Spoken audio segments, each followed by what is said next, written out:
Dom Quixote de la Mancha, capítulo 2, que trata da primeira saída de que sua terra fez o engenhoso Dom Quixote. Concluídos, pois, todos esses arranjos, não quis retardar mais a pôr em efeito seu pensamento, estimulando a lembrança da falta que já estava fazendo ao mundo a sua tardança. Segundo eram os agravos que pensava desfazer, sem razão que endireitar, injustiças que reprimir, abusos que melhorar e dívidas para satisfazer. E assim, sem a ninguém dar parte da sua intenção e sem que ninguém o visse, uma manhã antes do dia, que era um dos encanhados de julho, apercebeu-se de todas as suas armas, montou-se no rocinante, posta a sua selada feita à pressa. Embraçou a sua adarga, empunhou a lança e pela porta furtada de um pátio se lançou ao campo, com grandíssimo contentado e alvoroço, de ver que a felicidade dava início ao seu bom desejo.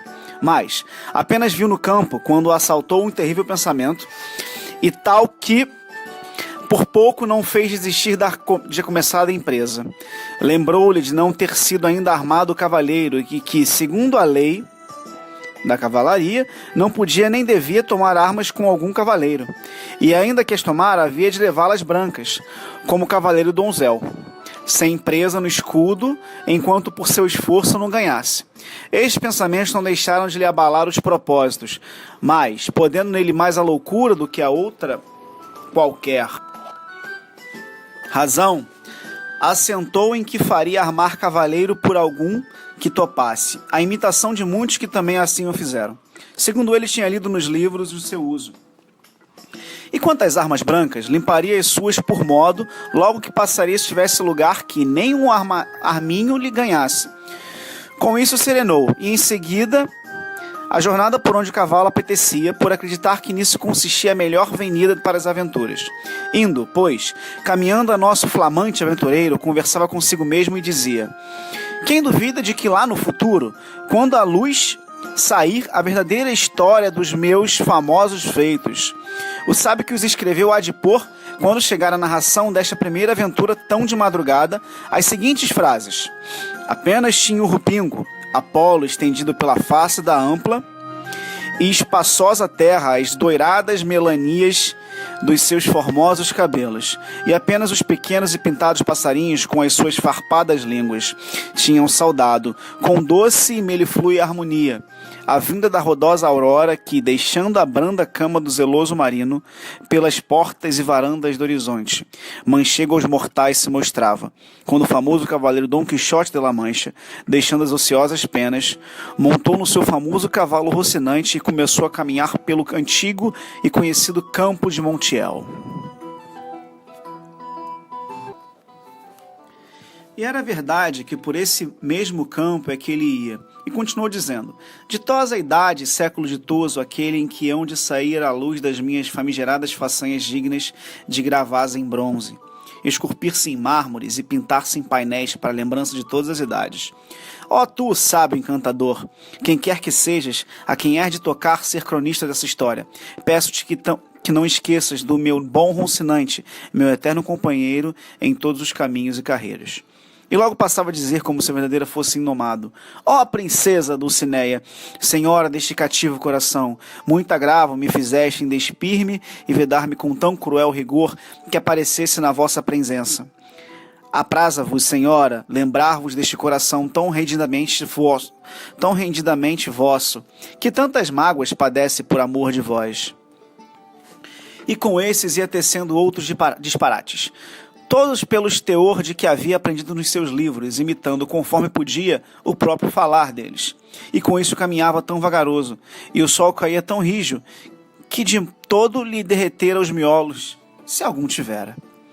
Caminhou quase todo dia, sem lhe acontecer coisa merecedora de ser contada, como que lhe amofinava, pois era de todo o seu empenho topar logo a logo onde provar o valor do seu forte braço.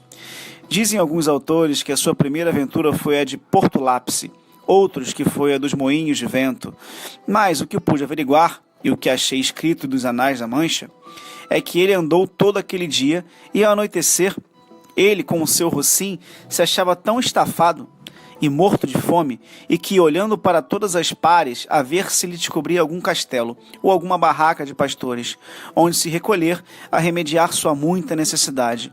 Viu não de longe de caminho uma venda, que foi como aparecer-lhe uma estrela que o caminhava, se não a alcançar, pelo menos aos portais da sua redenção. Deu-se pressa em caminhar e chegou a tempo que já a noite se ia cerrando. Achava-se a casa à porta das mulheres moças, destas que chamavam de vida fácil, as quais se iam a Sevilha com os arrinéus.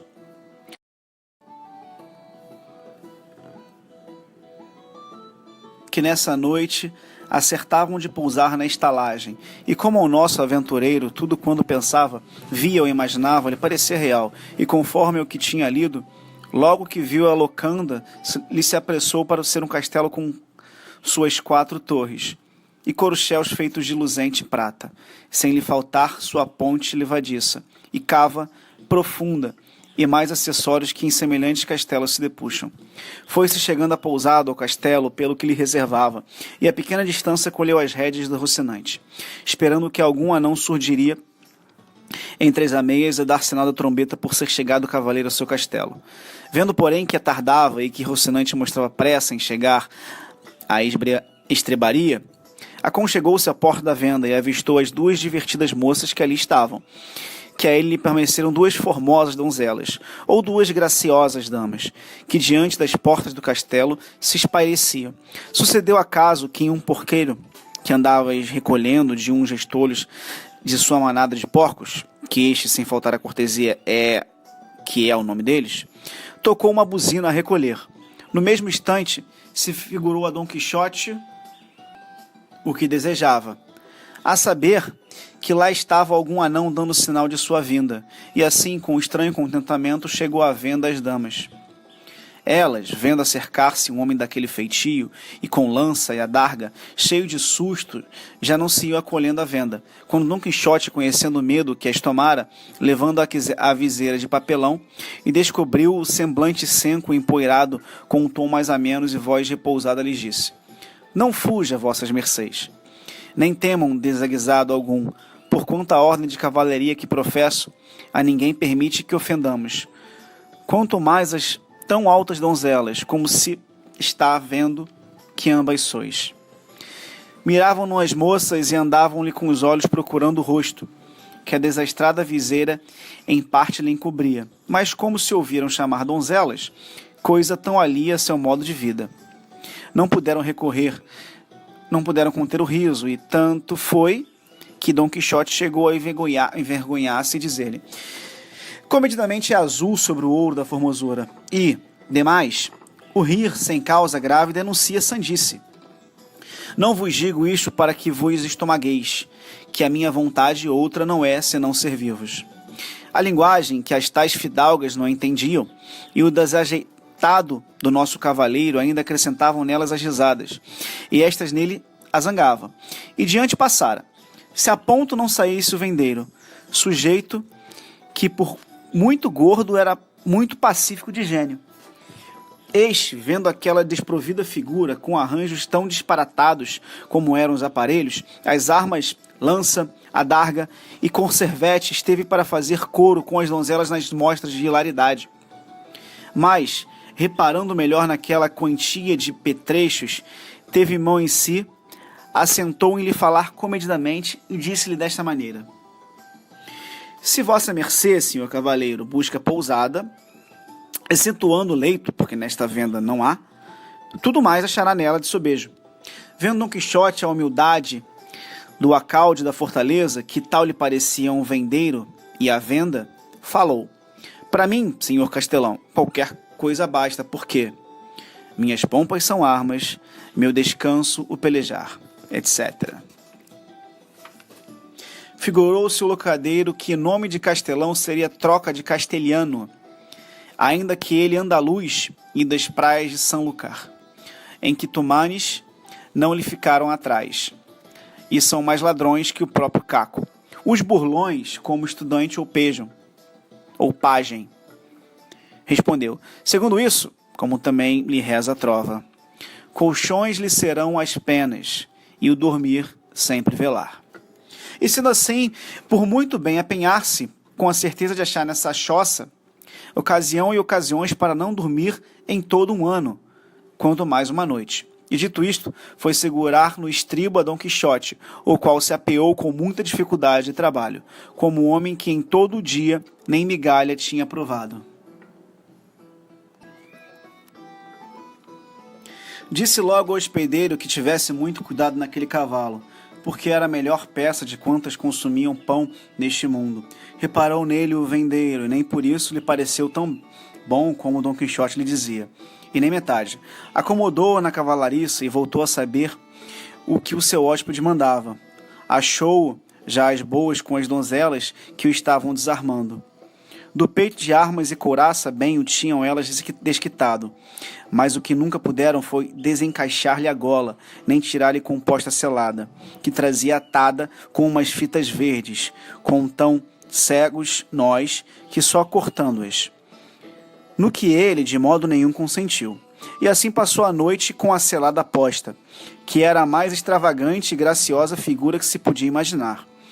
Enquanto estiveram desarmando, ele, que imaginava serem damas e senhoras, duas principais do castelo, aquelas duas safadas firmas, com muito doner, lhe repetia: nunca fora cavalheiro, de damas tão bem servido, como ao vir de sua aldeia, Dom Quixote o esclarecido. Donzelas tratavam ele, princesas do seu Rocim. Ô Rocinante, que esse é o nome do meu cavalo, senhoras minhas e Dom Quixote de La Mancha é o meu.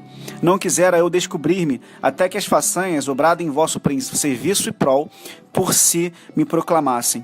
Mas a necessidade de acomodar ao lance presente esse romance antigo de Lancerote ocasionou que viessem a saber o meu nome antes do tempo. Dia, porém, virá em que vossas senhorias me intimidem suas ordens, e lhes cumpra, mostrando com o valor do meu braço o meu grande desejo de servir-vos. As moças, que não andavam correntes em semelhantes retóricas, não respondiam palavras, unicamente lhe perguntaram se queria comer alguma coisa. Da melhor vontade, e seja o que for, respondeu Dom Quixote, porque, segundo entendo, bom prol me faria. Quis logo a mofina, que fosse aquele dia em sexta-feira, não havendo de locanda senão umas postas de pescado, que em Castela se chama abadejo e em Andaluzia bacalhau. Noutras partes, curadilo e noutras trucheira. Perguntando-lhe se porventura comeria sua mercê truchuela,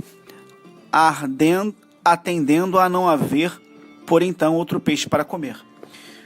Muitas truchuelas, respondeu Dom Quixote, que são diminutivos, somarão uma truta, tanto me vale que me deem 8 reais pegados, com em miúdos. E quem sabe se tais truchuelas não serão como a vitela, que é melhor do que a vaca, como o cabrito é mais saboroso do que o bode? Seja porém o que for, venham logo, que trabalho e peso das armas não lhe pode levar sem o governo das tripas. Puseram-lhe à mesa à porta de venda, para estar mais à fresca, e trouxeram ao hospedeiro uma porção de mal remolhado e pior cozido bacalhau, a um pão tão negro e de tão má cara como as armas de Dom Quixote. Pratinho para a boa risota era vê-lo comer. Porque, como tinha posta e selada a viseira alçada, não podia meter nada para a boca por suas próprias mãos, e por isso uma daquelas senhoras o ajudava em tal serviço. Agora, dar-lhe de beber é que não foi possível, nem jamais o seria, se o vendeiro não furara o nós de uma cama e, metendo-lhe na boca uma das extremidades dela, lhe não vazasse para outra o vinho. Com tudo aquilo se conformava o sofrido fidalgo, só por se lhe não cortarem os atilhos da selada.